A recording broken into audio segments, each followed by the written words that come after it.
अगर इस पृथ्वी में है और वो सजीव है, सजीव का मतलब उसमें कोई आपके पास जीव है, जान है, तो उसको ऊर्जा चाहिए और ऊर्जा पूरी आपकी पृथ्वी का नियम है।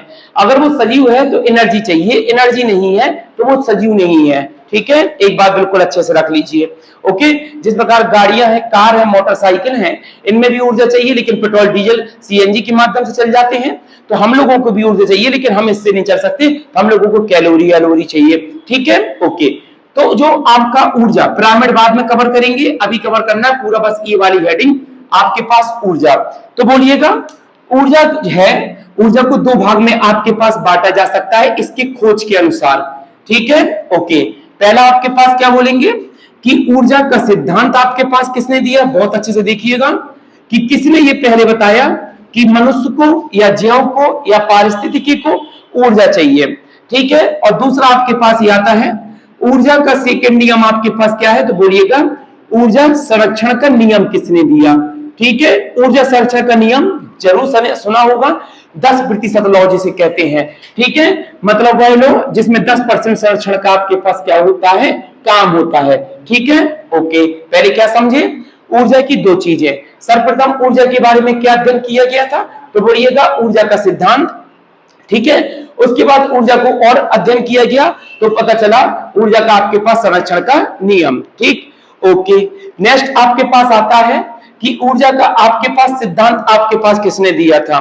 ठीक, तो बोलिएगा ऊर्जा का जो सिद्धांत आपके पास दिया गया था सर्वप्रथम 1841 में, ईयर याद रखिए 1800 आपके पास 41, और किसने दिया था, तो बोलिएगा जूलियस।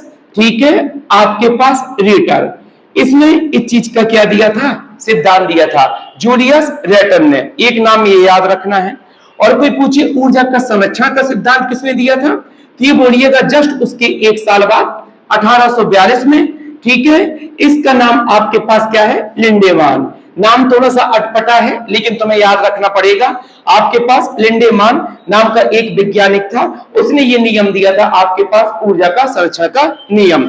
खोज इन्होंने करी थी, पहले ऊर्जा के बारे में बताया, जब खोज आ गई उसके बाद उसने पूरा सब कुछ बता दिया, उसके लॉ बता दिए, तो इन्होंने उसका एक कदम और आगे बताया। ठीक है, तो पहले ऊर्जा कंप्लीट, तो हम पहली हेडिंग कंप्लीट करते हैं ऊर्जा का सिद्धांत। देखिएगा कल तक हम ये जान चुके थे, इन्होंने ये बताया किसी भी व्यक्ति में, किसी भी जीव में ऊर्जा कैसे जाएगी, तो इन्होंने बहुत आराम से बताया जो हम लोग कल तक अध्ययन किए थे। तो बोलिएगा सर्वप्रथम हमें क्या चाहिए था, उत्पादक। किसी भी व्यक्ति में एनर्जी जाने के लिए उत्पादक का मतलब होते हैं आपके पेड़ पौधे, ये सब चीजें जो आपके पास उनमें अध्ययन करेगा, उत्पादक चाहिए। अब उत्पादक को कोई ना कोई खाएगा, अब जो इसको खाएगा तो ऊर्जा उसके पास चली जाएगी। तो जो इनको खाएगा उनको क्या बोलेंगे, तो उनको बोलेंगे हम क्या, उपभोक्ता। ठीक है, बड़ा आसान है। अब मैं अपघटक नहीं लिख रहा, मुझे सिर्फ ऊर्जा बताना, प्राथमिक, उपभोक्ता, अपघटक नहीं बताना। कल अपन सब पढ़ चुके, एक एक चीज पढ़ चुके अच्छे से। ठीक है, तो आपने कहा उत्पादक से उपभोक्ता में एनर्जी जाएगी। कभी मैं इस एरो को ऐसे नहीं बना सकता कि मैं इसको ऐसे करके आपके पास इस तीर को नहीं ऐसे ले दूं, अगर ये कभी नहीं हो सकता, संभव ही नहीं है। ठीक है, आपका पेड़ पौधे कभी किसी कीट को नहीं खाएगा, पेड़ पौधे ना किसी खरगोश गिलहरी को नहीं खाएगा, ना पेड़ पौधे किसी जानवर हिरन को खाएंगे। हिरन, कीट, गिलहरी, टिड्डा विड्डा, मधुमक्खियां सब इसका सेवन करेंगी, पेड़ पौधे का। पेड़ पौधे किसी का सेवन नहीं करेंगे। ऐसा आज तक सुना है क्या पेड़ पौधे किसी को खाते हैं, किसी को नहीं खाते। उनकी बात मत करिएगा, अमरवेल और उन सब का, मैं यहाँ पर बात कर रहा हूं उत्पादक का। ठीक है, वो तो बेचारे खाते क्या है, उनका ऐसी संरचना बनाई गई है कि मक्खी जैसी बैठती तो बंद हो जाता है, तो वो अपवाद में आपके पास आते हैं। ठीक है, एनर्जी तो वो भी बनाते हैं वरना। ठीक है, उनको भी कोई खा जाता है। तो आप बस याद रखिए उत्पादक हमेशा पेड़ पौधे को सब कोई खाएगा, इनको कोई नहीं खाएगा। इसने अपना पहला नियम दे दिया जूलियस ने अपना पहला नियम क्या दे दिया, याद रखिए, नियम नहीं है, ये कहता है ऊर्जा का प्रवाह कैसा होता है। ये सीधा प्रश्न है, नियम नहीं है। तो कोई पूछे ऊर्जा का प्रवाह बताइए, तो बस तुरंत बता दीजिए ऊर्जा का प्रवाह हमेशा आपका एक दिशा में ही होगा। याद रखिए ऊर्जा का प्रवाह एक दिशा में, अच्छे से समझ में आ गया। अब कोई पूछे एक दिशा में कैसे, तुरंत बता देना। हमेशा पेड़ पौधों से ही एनर्जी हमें मिलती है। आप हो चाहे हम हो चाहे जानवर, हम भी सब्जियां खाते हैं, जानवर भी घास खाते हैं। कभी भी ये चीज पेड़ पौधे इनको नहीं खा सकते, ये इनसे एनर्जी लेके अपने में समाहित करेंगे तो एनर्जी सीधे जाएगी, एनर्जी उपभोक्ता से कभी उत्पादन में, इसलिए ऊर्जा एक ही दिशा में चलेगी। आ जाइए, दो नियम और दिए इन्होंने, फिर उसके बाद ये पढ़ना है और मैंने पूरा छोटा सा टॉपिक है, क्लियर हो जाएगा। पहला नियम, अब इसने अपना फर्स्ट नियम दिया या फर्स्ट आपके पास लॉ दिया। इसने ये कहा जूलियस एगर्टन ने कि भैया देखो, जो आपके पास ऊर्जा है, ऊर्जा ना तो कभी उत्पन्न की जा सकती है, बड़ा प्रसिद्ध सेंटेंस है, हम सबने सुना है। ऊर्जा ना तो उत्पन्न की जा सकती है और ना ही ऊर्जा को कभी आपके पास समाप्त किया जा सकता है, ये भी हम बहुत अच्छे से जानते हैं। तथा, अब आगे सुनिए, उसी नियम में अगला आपके पास सेंटेंस, उसने बोला तथा आपके पास ऊर्जा को हम रूपांतरित कर सकते हैं, बस, ठीक है, रूपांतरित कर सकते आपके पास है। ये बात पहले समझ लो अच्छे से। ऊर्जा को ना तो कभी उत्पन्न किया जा सकता, ऊर्जा ना तो कभी आपके पास समाप्त होगी, ऊर्जा सिर्फ रूप चेंज करेगी। जैसे हम लोग कभी धर्म के उद्देश्य से गीता गीता में पढ़ते हैं कि भगवान कृष्ण ने कहा आत्मा कभी ना जन्म होती है ना आत्मा कभी मरती है, आत्मा सिर्फ रूप चेंज करती है, इस शरीर से उस शरीर, बस कुछ तुम वैसे ही समझ लो, कुछ समझ लो, ठीक है। तो आपने कहा एक हमें ये याद करना है कि रूपांतरित हो सकती है और एक ही ये करना है, ठीक है। अब उदाहरण देखिए, अब मैं इसको पहले समझाने के पहले हमें पहले नियम की ये वाला पॉइंट समझना पड़ेगा, वो अपने आप समझ आ जाएगा, जानते हैं, लेकिन एक दो उदाहरण देखने में कोई बुराई नहीं है। समझिए आपके पास बेटा, देखिए, जैसे मान लीजिए ये आपके पास कोई इमारत है, फर्स्ट उदाहरण, ठीक है, और इमारत के बाद आपके पास ये नीचे की तरफ आपके पास स्थल है, मान लो धरती है। अब बिल्डिंग में ऊपर की तरफ मैंने कोई चीज रख दी, मान लीजिए कोई पत्थर रखा है, कुछ ऐसा बिल्डिंग में। अब कोई तुमसे पूछे कि इस बिल्डिंग में कोई एनर्जी है, तो बोलिएगा बिल्डिंग में नहीं, इसमें, तो बोलेगी हाँ इस पत्थर में एक एनर्जी है।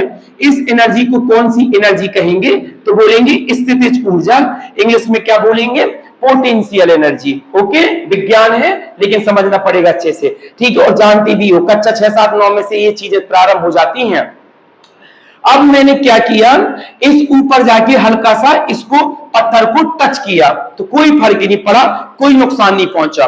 मैंने इस पत्थर को थोड़ा सा पुश कर दिया और जैसे ही पुश किया ये पत्थर नीचे आया, ये आया आपके पास इस स्पीड में, ये आया आपके पास ऐसे, और ये आया जब आपके पास नीचे, तो आपने देखा जब ये नीचे आकर आपके पास गिरा तो इसकी स्पीड लगातार बढ़ती जा रही थी। जब ये नीचे की तरफ गया कम स्पीड से गिर रहा था, और आया और तेज, और आया और तेज, ऐसा कैसे हो गया, तो आप बोलिएगा ऐसा इसलिए हो गया क्योंकि हमारी पृथ्वी में एक एनर्जी पाई जाती है, उस एनर्जी को क्या कहते हैं, ग्रेविटी। ग्रेविटी क्या करेगी, खींचेगी उसको। अच्छा, तो कोई तुमसे कहे स्थितिज ऊर्जा पहले कितनी थी, मान लीजिए 0 थी, पोटेंशियल थमी थी, ठीक है आपके पास। अब मैंने इसको पुश कर दिया, एनर्जी बढ़ी, मान लीजिए 9.8 मीटर पर सेकंड होता है ग्रेविटी, 10 मान लो, एक सेकंड में आपका 10, अगले एक सेकंड में 20, अगले एक सेकंड में मान लीजिए 30, और जैसे ही यहां पर गिरा और गिरने के बाद ये पत्थर फिर से रुक गया, तो ये अपनी स्पीड रुकने के बाद फिर से कौन सी आ जाएगी, शून्य, ठीक है। तो आपने ध्यान से देखा कि जब स्थिति थी तो जब ये गिर रहा था तब ये पत्थर रुका नहीं था, और जब रुका नहीं था तो ये गति कर रहा था। इस एनर्जी को कौन सी एनर्जी कहेंगे, तो बोलेंगे काइनेटिक एनर्जी, गतिज ऊर्जा। और जब ये पत्थर जमीन से आके टकरा गया तो जब अपना स्थिर हो गया, स्थिर हो गया, ये अपना फिर से कन्वर्ट हो गया किस एनर्जी में, स्थितिज ऊर्जा में, अर्थात आपके पास थी में। हमें सब बात समझ में आ गई। इसका मतलब एनर्जी रूप चेंज कर सकती है, स्थिति से गतिज में, गतिज से स्थितिज में, पहला उदाहरण, ठीक है। एक दो और देख लीजिए। सेकंड उदाहरण आप ये समझो, मैंने ये कोई पाइप बना दिया, ध्यान से देखना, आपके पास बेटा चित्र भर देखना, लिखाना नहीं है मुझे ये, ठीक है, मैं लिखाऊंगा सिर्फ इतना ही, समझाने भर के लिए है। आपके पास ये मैंने एक पाइप बना दिया और इस पाइप के नीचे एक चक्का लगा दिया। मान लीजिए ये आपके पास कोई चक्का है, ऐसे करके चक्कर टाइप का, ऐसे रोटेट टाइप का, है ना। और यहीं पर मैंने एक मोटर फिट करके इससे एक इलेक्ट्रिसिटी सप्लाई दे दी और इस इलेक्ट्रिक सप्लाई में मैंने मान लीजिए एक आपका बल्ब लगा दिया। ये थोड़ा सा समझ लीजिए, एक बल्ब लगा है, एक आपके पास कोई बल्ब है, ठीक है। अब मुझे एनर्जी चाहिए विद्युत, अब मैं कैसे लूंगा, कुछ नहीं, मैंने क्या किया, पाइप नल का मैं पानी भेजा, पानी आपके पास पाइप नल का मैं पहुंचा, पानी नीचे गिरा, नीचे गिरा तो ये चक्र घूमने लगा, जिसको आप मोटर कह सकते हैं, और ये इसने इसकी मोटर टरबाइन को घुमा दिया। और यहां पर मान लीजिए कोई चीज ऐसी मैंने लगा दी थी जो गति पकड़ने से स्पार्किंग कर दे, जनरेटर जैसा, ठीक है। तो ये घूमने हुआ और जैसे ये घूमा ये विद्युत में प्रकाश आ गया। आपने ये बहुत अच्छा उदाहरण देखा होगा स्वदेश मूवी में, जब शाहरुख खान अपने गांव की लाइट सप्लाई कराता है, पानी पहाड़ से उतार के टरबाइन को घुमाता है, ठीक है, वैसे ही है कुछ। अब इसमें तुमने देखा क्या हुआ, इसमें कुछ नहीं हुआ। जब ये पानी बह रहा था, नीचे गिर रहा था, तो पानी किस एनर्जी में था, गतिज एनर्जी में था। फिर पानी गोल गोल घूमने लगा तो पानी एक मोटर के तहत को टरबाइन को घुमाने लगा। तो ये कौन सी एनर्जी होगी, इसको कहते हैं यांत्रिक ऊर्जा कह देंगे। यांत्रिक ऊर्जा का मतलब होता है जहां गतिज ऊर्जा का पोटेंशियल ऊर्जा एक साथ काम कर रही हो। जैसे अपने घर पे मोटर लगी रहती है जेट, वो पानी भरने वाला, तो आपने जैसे ही बटन दबाया तो उसका टरबाइन घूमना प्रारंभ कर देता है वो, ठीक है। इसके बाद क्या हुआ, टरबाइन ऊर्जा ने एक ऊर्जा और बना दी, इस ऊर्जा को क्या कहेंगे, विद्युत। और क्या हुआ, इस विद्युत ऊर्जा से प्रकाश निकला, इससे भी एक ऊर्जा बन गई, इस ऊर्जा को क्या कहेंगे, प्रकाश। ऊर्जा तो वही थी, कितना कन्वर्ट हो गई, पहले गतिज थी, फिर यांत्रिक हो गई, फिर इलेक्ट्रिसिटी हो गई, और इलेक्ट्रिसिटी ने प्रकाश लाइट दे दी, मतलब प्रकाश ऊर्जा हो गई। सेकेंड उदाहरण, ठीक है। तीसरा उदाहरण देखिए, मैं बोल रहा हूं तो मेरी ध्वनि ऊर्जा है, ध्वनि ऊर्जा रिसीवर में पहुंची तो इसने क्या किया, रिसीव किया, इसने उसको तुरंत ट्रांसफर किया गतिज ऊर्जा के माध्यम से उस एम्पलीफायर में पहुंचा, एम्पलीफायर में पहुंचे, एम्पलीफायर ने उसको इकट्ठा किया, फिर उसको आपके पास सप्लाई किया विद्युत ऊर्जा में और उसको सीधे पहुंचाया साउंड के पास, और साउंड को एक्सटेंड करके आप तक पहुंचा दिया। बड़ी बात सीधी है, मैं बोल रहा था ध्वनि है, जब ये इस रिसीवर वहां से वहां तक पहुंचा था गतिज है, इसके बाद इसने फिर उसको विद्युत सप्लाई में करके ध्वनि ऊर्जा बना दिया। इसका मतलब रूप चेंज होता है, एनर्जी कभी समाप्त नहीं होगी। मैं बोलना बंद कर दिया, मैं बोलना बंद कर दिया, इसका मतलब ये नहीं कि एनर्जी चली गई, एनर्जी है लेकिन एनर्जी थम गई, और जैसे ही मौका मिलेगा एनर्जी फिर से रूप चेंज करेगी, ठीक है। तीसरा और चौथा उदाहरण देख लो, अंतिम। ये लाइट जल रही, अभी मैं यहां से आपके पास बटन मान लीजिए बंद कर दूं तो आपके पास प्रकाश चला गया।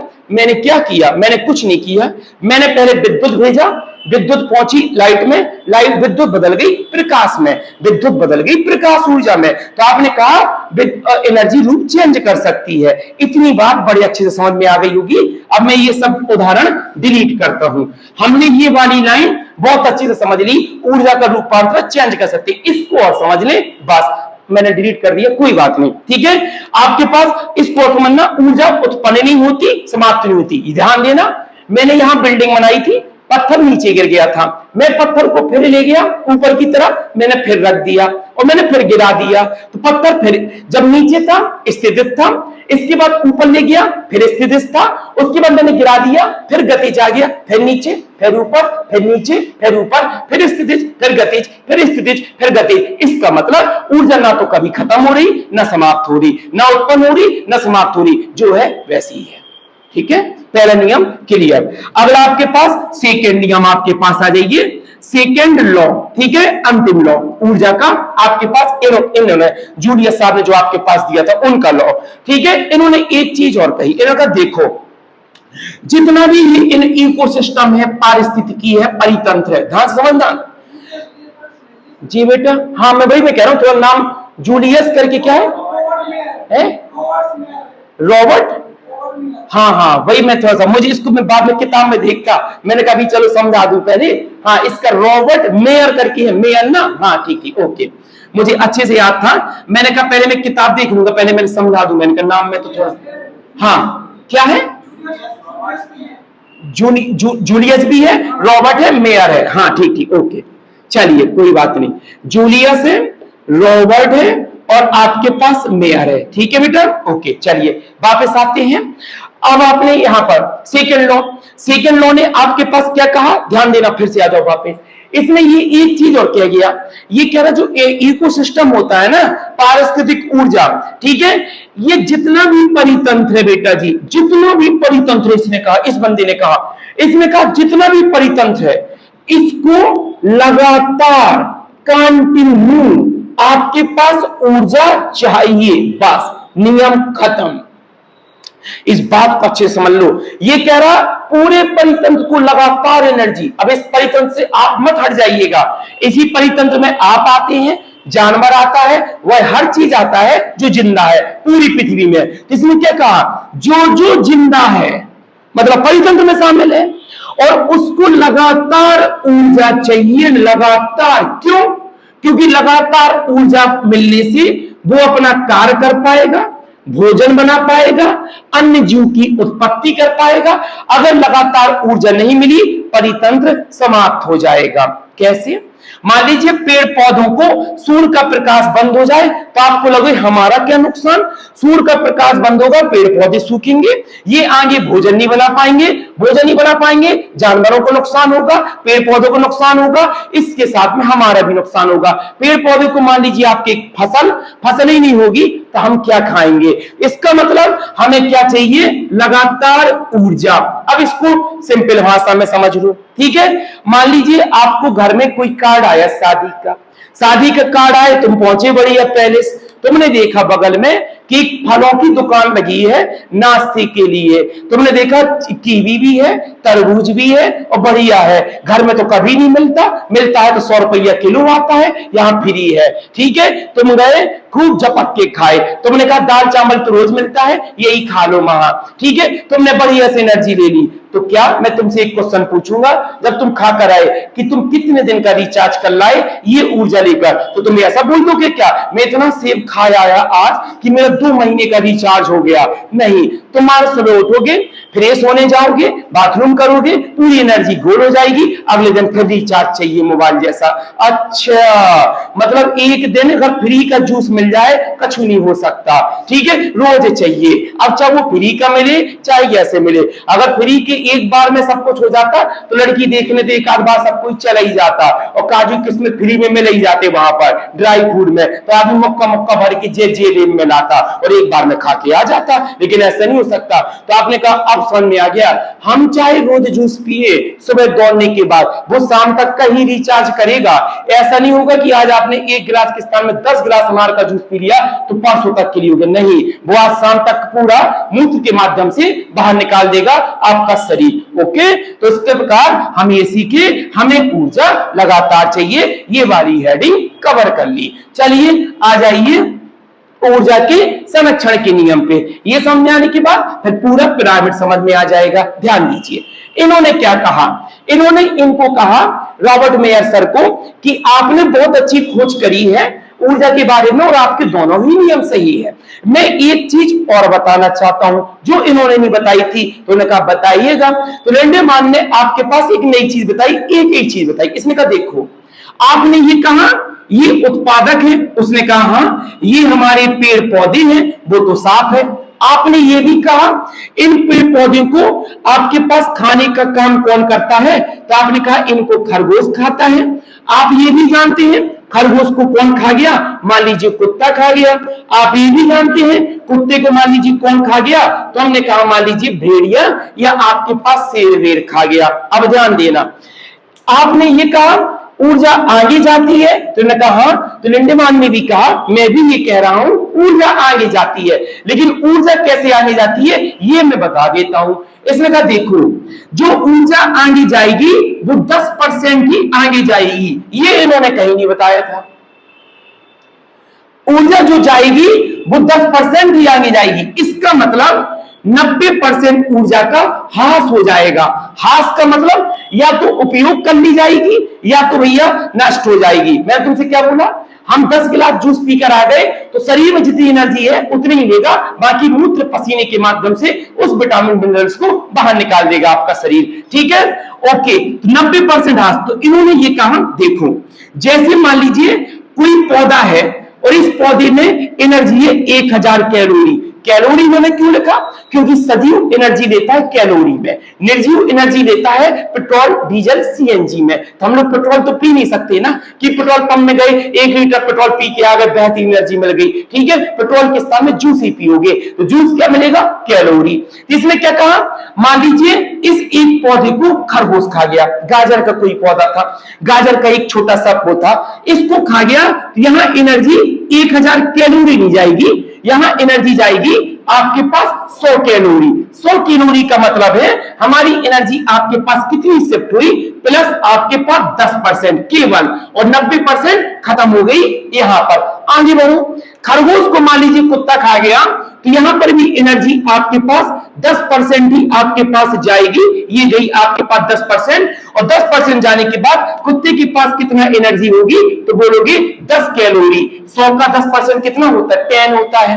और मान लीजिए कुत्ता को भेड़िया खा गया तो 10% एनर्जी फिर जाएगी, और यहां बचेगी कितनी कैलोरी, 1 कैलोरी।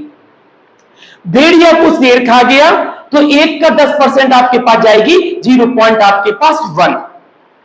मतलब एनर्जी ज्यादा कहां मिली, उत्पादक में, एनर्जी सबसे कम कहां मिली, एंड में। तो डॉक्टर आपको हमेशा सलाह क्या देंगे, आपको यही सलाह देंगे एनर्जी ज्यादा लो, एनर्जी ज्यादा लो। इसलिए हम अपने माता पिता बूढ़े बुजुर्ग डॉक्टरों से ये सुनते रहते हैं कि बेटा हमेशा हरी सब्जियां, ये सब फ्रूट खाना स्टार्ट ज्यादा खाना चाहिए, ये आपके पास मीट ईट तो एनर्जी देता है लेकिन उससे ज्यादा हमें हरी सब्जियां फल पादप दे जाते। क्यों, अब समझ में आ गया, क्योंकि इनके पास एनर्जी ज्यादा होती है। अब मान लीजिए मछली अछली खा रहे हैं तो वो ऐसी मछली ने किसी को खाया होगा तो मछली के पास एनर्जी कम होगी, फिलहाल जितनी एनर्जी इनके पास होगी। इस नियम को क्या कहा गया, ऊर्जा का संरक्षण का नियम। ठीक है, इतना पहले नोट कर लीजिए, बस अंतिम हेडिंग और कवर करते हैं और तीसरा अध्याय समाप्त करते हैं। चलिए बेटा, इसको पिरामिड अच्छे से जानते हो, पिरामिड का मतलब होता है कोई ऐसा चिन्ह। ओके, बस इसी को तो बोलते हैं पिरामिड। ठीक है, बस 5 मिनट 10 मिनट और एक क्लियर अपना। मैंने बोला था आज का टॉपिक सरल है, इतना कोई नहीं है, बस चीजें हैं। ठीक है, इसको बहुत अच्छे से देखना है हमको। ओके, पिरामिड हमने सुना होगा, ऊर्जा का प्रभाव कैसा होता है, ध्यान से समझिए। बड़े प्रश्न पूछे जाते हैं, घास का पिरामिड कैसा होगा, जंगल का कैसा होगा, समुद्र का कैसा होगा और ऊर्जा का कैसा होगा। ठीक है, ओके, पहले ये समझो पिरामिड कितने प्रकार का होता है। बेटा जी यहां ध्यान दीजिए, तो आपने कहा पिरामिड जो होता है वो 3 प्रकार का आपके पास होता है। पहले ये बिल्कुल दिमाग में सेट कर लो, 3 प्रकार का पिरामिड आता है, 3 प्रकार से प्रश्न पूछ सकता है वो आपसे, यहां ध्यान दीजिए। पहला पिरामिड आप बोलेंगे वह पिरामिड जिसमें जीव संख्या का पिरामिड प्रदर्शित किया जाता है, जीव संख्या का पिरामिड। ओके, ठीक है। दूसरा आपके पास पिरामिड जिसको कहते हैं जीव भार का पिरामिड। बढ़िया। अगला आपके पास तीसरा, इसको कहते हैं आपके पास जीव ऊर्जा का पिरामिड।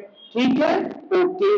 तो बोले कोई कि पिरामिड कितने प्रकार के होते हैं, तो बोलिएगा पिरामिड को आपके पर्यावरण में 3 प्रकार से बांटा गया।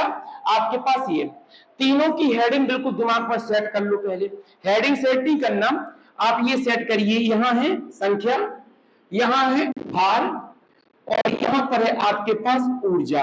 बस अब तुम्हें एक काफी आसान कर देगा संख्या।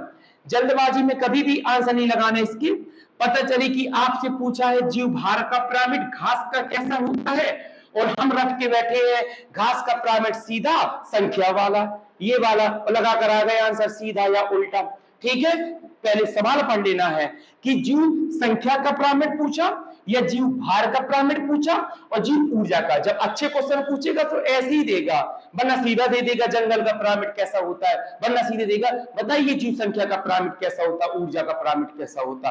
ठीक है, ओके, क्लियर कर लिया। संख्या है, भार है, ऊर्जा है। ऊर्जा तो जानते हो, अभी पढ़कर आए हो, संख्या भार भी जानते हो, भार मतलब वेट और संख्या मतलब काउंटिंग, बस और कोई इसका मतलब नहीं है, संख्या मतलब संख्या ही, ठीक है। ओके, चलिए पहले संख्या वाले को निपटाते हैं। दो पिरामिड, बहुत अच्छे से याद रखना। एक पिरामिड ये पूछता है उदाहरण क्या है, मतलब प्रश्न नहीं है सीधा। एक पिरामिड पूछता है घास का पिरामिड कैसा होता है, ये पहला, ठीक है। ओके, तो इसका आंसर होता है आपके पास घास का पिरामिड होता है सीधा। अब मैं इतना बता दूंगा तो चीजें स्किप हो जाएंगी, ठीक है। तो आप इसको थोड़ा अच्छे समझ लो, बहुत अच्छे से रहेगा, हमेशा काम आएगा, वरना आंसर तुम्हारा खत्म है बस। अगर वो तुमसे पूछे जीव संख्या का घास का पिरामिड कैसा होता, सीधा बोलिएगा, और जीव संख्या का जंगल का पिरामिड कैसा होता तो उल्टा बोलिएगा, ठीक है। पर काहे होता है ये भी तो देख ले। चलिए आइए मैं चित्र बनाता हूं, मान लीजिए ये आपके पास एक कोई आपके पास स्ट्रक्चर है, ऐसा आपके पास, ध्यान दीजिए, ये गया मान लीजिए, ओके,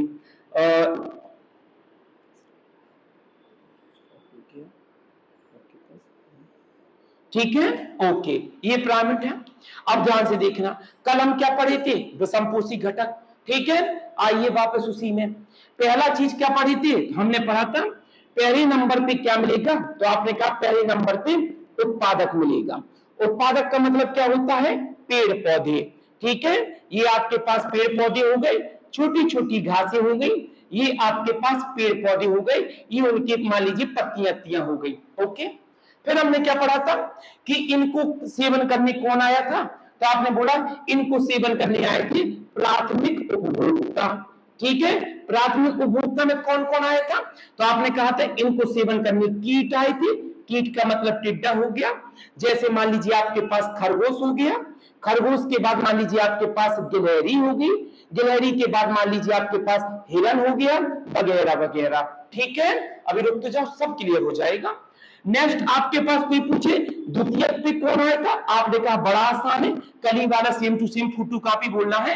आपने कहा कि मान लीजिए टिड्डा को कीट को मेंढक खा गया, दूसरे नंबर में मेंढक आ गया, ठीक है। खरगोश गिलहरी को मान लीजिए किसी को जिस मौका मिला कुत्ता खा गया, और इसी में मान लीजिए आपके पास और कोई किसी को खा गया, है ना। अब इसके बाद आपके पास तृतीयक आया, तृतीयक में आपने देखा मेंढक को मान लीजिए आपके पास सांप खा गया, और मान लीजिए कुत्ता या लोमड़ी ओमड़ी को आपके पास भेड़िया खा गया, ठीक है, भेड़िया हो गया। तीसरे नंबर पे, चौथे नंबर हमने ये पढ़ा था कि जो चौथा आपके पास होगा जिसको शीर्ष बोलेंगे, इसमें एक था जिसका नाम आंसर क्या था, शेर, ठीक है। मानव तो सर्वाहारी था, ठीक है, मानव भी लिख लो, कोई दिक्कत नहीं है, ठीक है।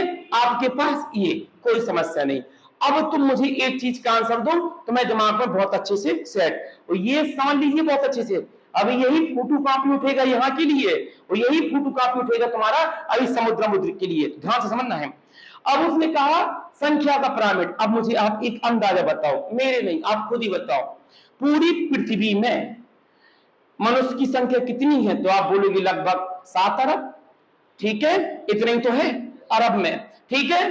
अब आपके पास मनुष्य की संख्या मात्र आपके पास 700 करोड़ के अप्रोक्स 7 अरब, थोड़ा दिमाग लगाना, मनुष्य से ज्यादा तो आपके पास ये सब होंगे पेड़ पौधे और पौधे, पेड़ पौधे को पेड़ पौधे बनना समझना, घास भी गिनना, शैवाल भी गिनना, प्लैंक्टन भी गिनना, छोटे छोटे आपके पास काई भी गिनना, एक बार में करोड़ों की लाइकें निकल आएगी एक तालाब में, जहां पर छोटी छोटी संख्या आपके पास, आपकी जो हेयर है ना, इसी की अगर गिनती कर दे तो कम से कम हजारों में संख्या, तो लाखों में पहुंच जाए संख्या, मुझे तो पता नहीं है, ठीक है। तो मेरा ये कहने का मतलब, मेरी बात समझना, मेरी ये कहने का मतलब है कि पूरी पृथ्वी में संख्या सबसे ज्यादा इनकी होगी, तो बस पूरी पृथ्वी में, तो आपने कहा संख्या ज्यादा, तो सबसे पहले आप आओगे फर्स्ट नंबर पे, ठीक है।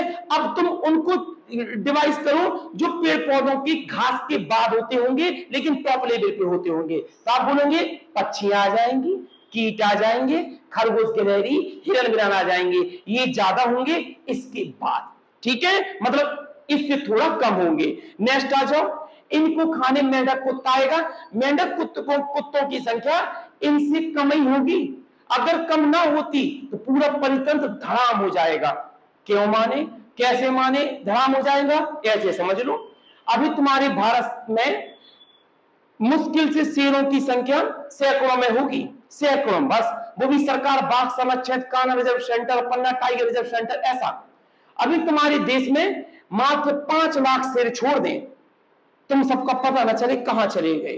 5 लाख शेर हिला दे 140 करोड़ आदमी को, इंडिया की आबादी को, ठीक है। मतलब इस बात का प्रूफ है कि शेर कम है आपके पास। अगर शेर ज्यादा ही ज्यादा होते, हिरण पता ना चलते कहां चले जाते, सब भक्ष हो जाते, सबको खा जाते, पूरा इकोसिस्टम पंचर हो जाता, ठीक है। अगर हिरण ही हिरण गिलहरी ज्यादा होती इससे पेड़ पौधों से, तो एक हिरण को एक पौधा न बैठता, हिरण पौधा खा जाते, इकोसिस्टम खत्म। इसका मतलब क्लियर है कि आपके शेर की संख्या इनसे कम है, इनकी संख्या इनसे कम है, इनकी संख्या इनसे कम है, इनकी संख्या इनसे कम है, ठीक है। तो आपके पास बेड़क कुत्ता से कम सांप भेड़िया, सांप भेड़िया से कम शेर, शेर के लिए सब खुला है। तो आप बोलोगे ये कैसा पिरामिड है, सीधा आ गया समझ में, ठीक है।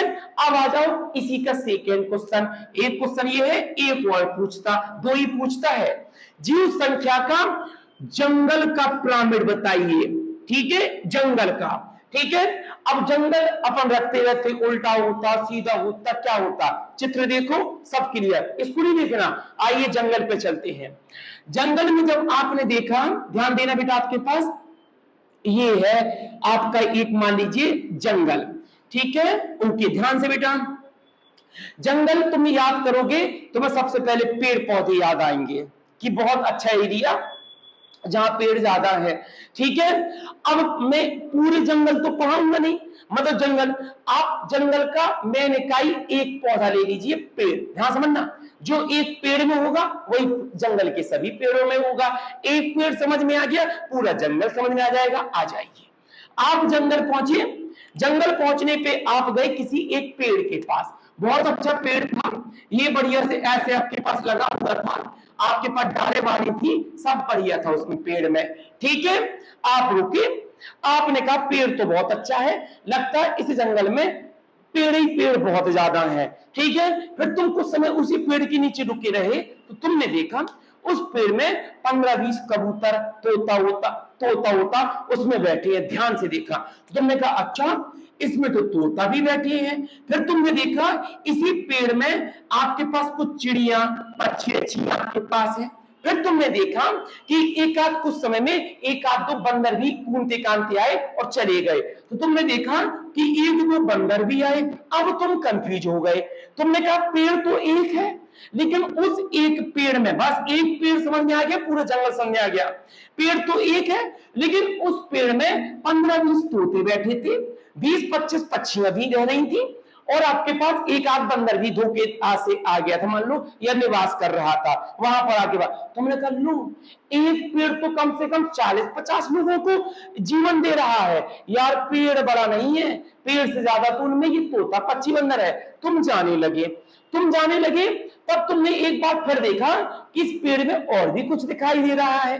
तब तुम बिल्कुल पेड़ के पास में गए तो तुमने देखा इस पेड़ में छोटी छोटी चींटियां भी हैं, इस पेड़ में आपके पास छोटे छोटे आपके पास जीव भी हैं, जिनमें आपके पास कुछ मकड़ियां भी हैं, कुछ आपके पास छिपकली भी आपके पास वहीं पर है। मतलब ये छोटे मोटे आपके पास जो तो पेड़ पौधों में घोना टाइप का ये आपके पास है। तुम और परेशान हो गए कि यार तोता तो 15-20 थे, चींटियां तो देखो एक स्थान है पूरा का पूरा हब बनाए हैं, इसी प्रकार से मकड़ियां भी अच्छी खासी हैं जो इसके नीचे निवास करी, दीमक भी है जो यहां से भोजन प्राप्त कर रहा है। इसका मतलब एक पेड़ में चींटियां इनसे ज्यादा हैं, और ये हम पढ़ रहे संख्या, इसलिए पिरामिड संख्या के हिसाब से चल रहा है। तो आप बोलोगे इसकी एक संख्या, तोताओं की 20-25 संख्या, लेकिन चींटियों की तो 400-500 हजार में संख्या है। तुमने कहा इसका मतलब है जब एक पेड़ में इतनी संख्या, तो पेड़ ऐसा संख्या बढ़ती चली गई, पिरामिड बन गया उल्टा। जब एक पेड़ में ऐसा, तो पूरे जंगल में ऐसा होगा, ठीक है। तो आपने बोला जंगल का पिरामिड कैसा होता है, तो आंसर देना उल्टा। बस दो ही प्रश्न आते हैं संख्या वाइज, एक आपके पास घास और एक आपके पास जंगल। तो मैं सिर्फ इतना याद करना, ये और ये तुमसे ये सब ना पूछा जाएगा, समझाने के लिए बताया मैंने वो, ठीक है। अब आ जाओ भार वाले में। भार में लड़का बड़ा फंसता है, भार में आपके पास क्या होगा, चलिए फिर पूछिएगा प्रश्न चेंज। प्रश्न तुमसे ये पूछेगा, बताइए जीव भार में घास का पिरामिड कैसा होता है। ये भी वही था, बताइए जीव संख्या में घास का पिरामिड कैसा होता। अरे अब तो लफड़ा हो गया, यहां संख्या का पिरामिड घास में पूछा था, अब तो उसने भार पूछ दिया। अब का लगा दें, सीधा लगाएं कि उल्टा लगा दें, अब आप मुझे खुद बताओ। मैं चित्र बना रहा हूं, आप मुझे खुद बताओ। ये एक मार्कर है, आपने कहा ठीक है, इस मार्कर के ऊपर मैंने 2 मार्कर रख दिए इस हैंड पे, बताओ वजन किसका ज्यादा होगा, एक मार्कर का या 2 मार्कर वालों का। 2 मार्कर वालों का, तो आपने सीधा बताया भाई साहब कैसी बात है, जिसकी संख्या ज्यादा उसका वजन ज्यादा। इसका मतलब पेड़ पौधों की संख्या ज्यादा थी तो भार भी इसी का ज्यादा होगा, ठीक है। इनकी संख्या इनसे कम थी तो भार भी इनका इससे थोड़ा सा कम होगा। इनकी संख्या इनसे कम थी तो आपके पास इनका भार इनसे कम होगा। मतलब सीधी कहानी है आपके पास कि घास का पिरामिड कैसा बनेगा, तो आंसर देना घास का पिरामिड भी कैसा बनेगा, सीधा। ठीक है, समझ आ गया। ठीक है, वजन मतलब संख्या, संख्या जिसकी ज्यादा वेट उतना ही ज्यादा। आपके पास एक तरफ 2 शेर को तोल दो और एक तरफ 2 यूकेलिप्टस के पेड़ों को तोल दो, आपके पास यूकेलिप्टस के पेड़ का वजन ज्यादा निकल जाएगा शेर की अपेक्षा। ठीक है, एक तरफ आपको तोल दो एक तराजू में रख के, एक तरफ मैं पीपल का पेड़ लेते आ रहा हूं, पीपल का पेड़ का वजन ज्यादा निकल जाएगा, तुम्हारा निकलेगा 60 70 80 किलो। इससे ज्यादा तुमने कहा लड़कियां को तो पीपल हिला ना पाएगा, लड़कियां कितना 40-50 किलो बस मुश्किल से। ठीक है, आ जाइए अगला आपके पास आ जाइए, कौन सा, इसी जीव भार में एक और पूछता है, उसको और समझ लीजिए। पूछता है जीव भार में आप हमें समुद्र का बताइए। अब ध्यान से देखना, समुद्र वाला बोला था ना 3 चीज रखना है तुम्हें, घास का, जंगल का और समुद्र का। और ये तो स्पेशल भाई याद रखना, अभी तक तुमने पिरामिड पढ़ा होगा तो बस ये पढ़ा होगा ऐसा वैसा। आपके पास ये जीव संख्या, जीव भार, जीव ऊर्जा, ये आपके पास बस समुद्र और देख लो, सब सोने आपके पास। समुद्र मतलब जल, जल मतलब तालाब, बात एक ही है। ठीक है, ये मत समझ आना कि समुद्री भर का बता रहे हैं क्या, समुद्र का नहीं। समुद्र पूछे तो यही आंसर लगाना है, जल पूछे तो यही आंसर लगाना है, तालाब वाला आपका पूछे तो यही आंसर लगाना है। कैसा पिरामिड होगा, चलिए बताते हैं कैसा आपके पास पिरामिड होगा। ध्यान दीजिए, ये है आपके पास एक समुद्र, ध्यान से चलिए, ये है आपके पास एक समुद्र। ओके, उल्टा पिरामिड होगा, उल्टा होगा, सिद्ध करो कैसे होगा उल्टा। ठीक है, ध्यान रखिए, भार का पिरामिड पढ़ रहे हो, चलिए भैया आप गए एक तालाब के पास में, समुद्र के पास में। अब समुद्र में गहराई में जा नहीं सकते तो मुझे अभी यहां पर तालाब ही लेना पड़ेगा।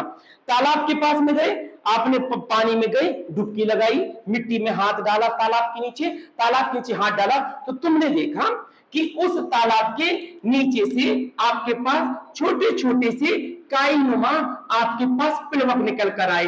पिलवक का मतलब होता है आपके पास छोटे छोटे आपके पास घास, ठीक है, हल्की फुल्की आपके पास। इसको क्या बोलते हैं बायोलॉजिकल भाषा में, आपके पास एनवायरमेंट की भाषा में जू प्लैंकटन, याद रखना आपके पास इसको बोलते हैं जू आपके पास प्लैंकटन। ये ठीक है, मतलब तुम तो ऐसे समझो बस काई आई से बात, तुमने ये बोल गए, तुमको निकाल के आए, तुमने कहा बढ़िया, तुम अब तालाब में ऊपर उठे, अब यहां पर समुद्र में आ जाइए, क्योंकि मुझे दोनों बताना एक चीज, अब तालाब समुद्र बहुत अंतर होता है ना, ठीक है, इसलिए अब तुम थोड़ा सा समुद्र में ऊपर आए तो तुमने देखा समुद्र में ऊपर छोटी छोटी सी मछलियां हैं, आपके पास मछलियां बहुत हैं, आपके पास तैर रही हैं, ये आपके पास। तुम फिर और ऊपर आए समुद्र में तो तुमने देखा ऊपर की तरफ तो और भी चीज पाई जाती है, तुमने कहा व्हेल भी है आपके पास, डॉल्फिन भी है, ये सब आपके पास। अब आप मुझे बताओ, एक तरफ एक डॉल्फिन रख देना और एक तरफ एक ही डॉल्फिन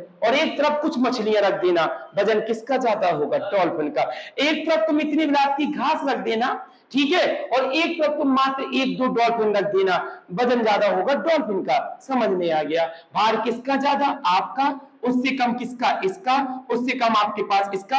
इसका मतलब समुद्र का पिरामिड कैसा होता है, उल्टा होता है। ठीक है, समुद्र में अब किसी के मन में ये ना आना चाहिए कि आपने घास यहां पर नीचे काय बनाई, ऊपर क्यों नहीं बनाई, ठीक है, क्योंकि तालाब में जो पादपीय, कल मैंने पढ़ाया था ना, आपके पास सूर्यकोशी घटक में जल में क्या पाया जाता है? पादप। पादप कहां पा जाएंगे? नीचे, तलहटी में, तो इसलिए नीचे बनाया। ठीक है, आप यहां पर मैंने ये नीचे क्यों बनाया? क्योंकि पहले पेड़ पौधे ही स्थल में पाएंगे, फिर ये मकान आकार बनेंगे, भेड़िया कुत्ता बिल्ली आपके पास आएगा। ठीक है, तो आप बोलना इसका पिरामिड कैसा होता है? उल्टा, भारनुमा। अंतिम आ जाइए, कौन सा? ऊर्जा का पिरामिड। ये बस आपको पूरा बनता है। आपने कहा ये तो आसान है। ये कैसे आसान है? आपने कहा पहले नंबर पे उत्पादक होता है, दूसरे नंबर पे आपके पास उपभोक्ता होता है, तीसरे नंबर पे भी आपके पास उपभोक्ता होता है, चौथे नंबर पे भी आपके पास उपभोक्ता होता है। उत्पादक, प्राथमिक उपभोक्ता, द्वितीयक उपभोक्ता, तृतीयक उपभोक्ता, और चित्र आगे बढ़ा देंगे तो शीर्ष उपभोक्ता। अभी हम आपने हमें पढ़ाया वही लिखना है। जब ये उत्पादक पेड़ पौधे होंगे, कैलोरी कितना होगा? 1000 कैलोरी माना, मान लो। ठीक है, ऊपर जाएगी एनर्जी कम हो जाएगी, 10% ही जाएगी, 100 कैलोरी। 100 कैलोरी के ऊपर जाएगी 10 कैलोरी, 10 कैलोरी के ऊपर जाएगी 1 कैलोरी। बिल्कुल सीधा है। जीव ऊर्जा में पिरामिड हमेशा कैसा बनता है? सीधा। ठीक है, कवर पूरा। ओके, लिख लीजिए।